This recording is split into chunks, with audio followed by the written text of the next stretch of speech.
How should the cosmetic surgery industry be regulated?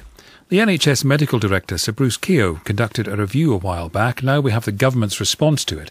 Ministers say they support his idea of making dermal fillers prescription only. Those are the things used to plump up lips and get rid of wrinkles. But ministers say their hands are tied by the EU.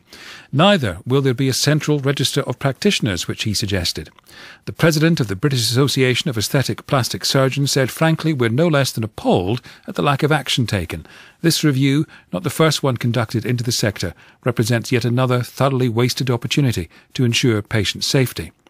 But forget for a moment those important matters of regulation and supervision. What about giving a different message to women and men who want cosmetic surgery? Laura Bates is founder of the Everyday Sexism Project, which catalogues instances of sexism experienced by women. What do you think the message to women and men should be about their bodies? Well, I just think it's really helpful to kind of zoom out and look at the society in which so many people, and particularly so many women, are electing to have cosmetic surgery. We know from a recent all-party parliamentary group report on body image that girls as young as 5 are now worrying about their looks. We know that 1/4 of 7-year-old girls have dieted to lose weight, and that these pressures are very great and increasingly great for boys and men as well. So I think it would be very helpful if we could move away from a society that sends the message, particularly overwhelmingly to women, that they are judged first and foremost on their looks, and that their looks have to conform to this incredibly narrow media ideal that is actually completely unrealistic for 99% of the population. And I think, given that we're hearing from so many young girls and teenage girls who are unhappy with their body shape, think that they need to change their body shape, think that that is all that they will be seen to be by the world as a woman, I think it would be incredibly useful to get some of these messages about positive body image, about health, and about dealing with media things like airbrushing into schools from a much younger age. Thank you. Let me bring in Brent Tanner, a member of the British Association of Aesthetic Plastic Surgeons. He consults in Tunbridge Wells and Brighton. Are you ever tempted to say to people who come in to see you wanting plastic surgery, look, go away, you'll be better off financially and emotionally if you sort out your thinking rather than your body? Not really. Most people who come in to see me have got a problem, and there is something you can identify. So it's all right saying these poor girls who've got small boobs or something like that, but quite often they're out of the ordinary. And it is awful to be out of the ordinary, as we've just heard. Now, don't forget, Nefertiti, Cleopatra, years ago, body image has been important throughout the centuries and for everybody. But I feel that the numbers aren't that great that abuse the system. Most people do have a real, proper, I'll use the word deformity, or something that's wrong that is able to be corrected. Deformity being what? Small boobs? Well, it could be underdeveloped boobs, asymmetrical ones, missing ones. And, of course, you do go through reconstruction and correcting things as well as cosmesis.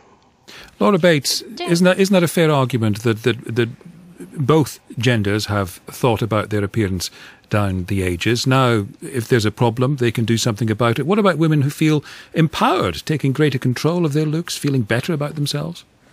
Well, I think if we have a system that tells people that if they're out of the ordinary, then the only thing to do is change themselves, I would argue that perhaps we could look at changing that system. What about finding a system that embraces people in a much greater diversity of different looks and shapes and sizes, instead of suggesting that it's so terrible to be out of the ordinary? And I think it's very far from out of the ordinary, actually, for women to have very differently sized breasts and great big breasts and small breasts. To suggest that the only answer to that is to say that they should have surgery, to me, is kind of completely failing to look at the system and saying, why is it that we make people feel so unhappy because they don't conform to one incredibly narrow media created ideal of what a woman should look like? Brent Tanner.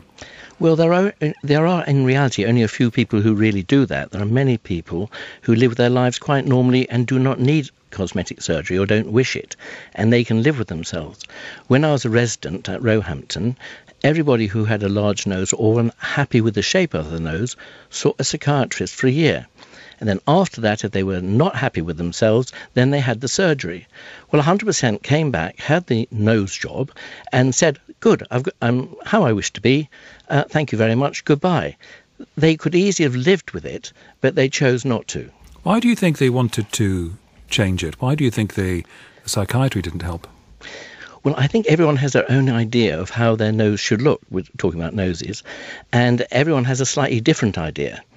So I feel it is something really almost genetically inside people that they feel they want to look their best. Culture and obviously comes into this as well, but there is something innate.